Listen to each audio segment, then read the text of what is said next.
This morning, the Anti-Defamation League Center on Extremism is out with an in-depth analysis of a leaked Oath Keepers membership list from a year ago, which finds there were hundreds of names on it of current or former elected officials, law enforcement officers, and members of the military.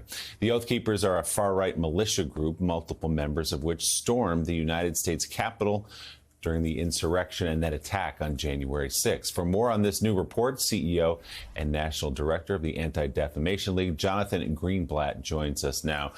Jonathan, thanks for being with us. So take us through the report that you all did, how you got your hands on the list, and what were some of the more troubling aspects of what you found. Sure. Thank you for having me this morning, Willie. And I will tell you, this is a chilling report, the likes of which we've never released before. Last September, ADL analysts were able to get our hands on a data leak of the Oath Keepers membership rolls.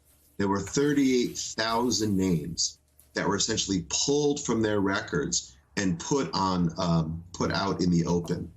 Our analysts pulled down the information before the Oath Keepers could pull it back.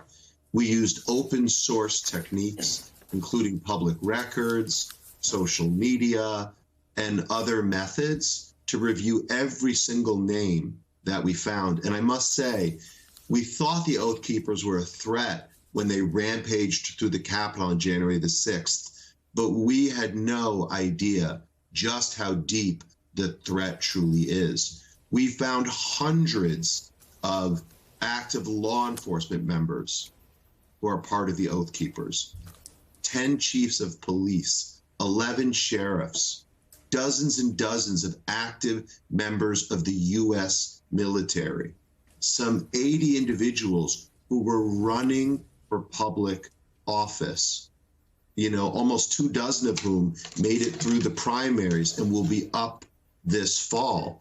And look, you might not know all of these names. Many people might know Arizona State Senator Wendy Rogers, who still, months after the terror attack at the Capitol, proudly proclaimed that she was an Oath Keeper and supported the group.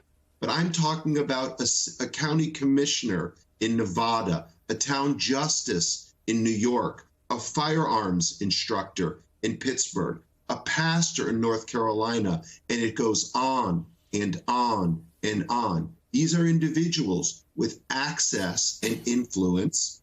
These are individuals with resources and training. And these are individuals who have shown us they are willing to commit acts of sedition and violence against the U.S. government. Jonathan, are you surprised at the extent of the membership of the Oath Keepers and other far-right groups who apparently, or maybe they do know, that the underpinnings of the philosophy of these groups are rooted in race and religion? In other words, they're against anybody who isn't white. And Jewish people obviously have a target on their backs based upon their philosophies. Does this surprise you at all that their membership is so diverse in a sense? It somewhat does. I mean, look, right-wing extremism is a spectrum. We know that, Mike. And so there are white supremacists, there are sovereign citizens, and indeed, there are these armed militia groups. We know organizations like the Proud Boys. Tario, the head of it, is Hispanic. And indeed, there is some diversity among the Oath Keepers. But I think what's more frightening is the fact that they, for a long time, have prioritized recruiting active and retired law enforcement and military. We thought, Mike, they weren't being successful. We were wrong.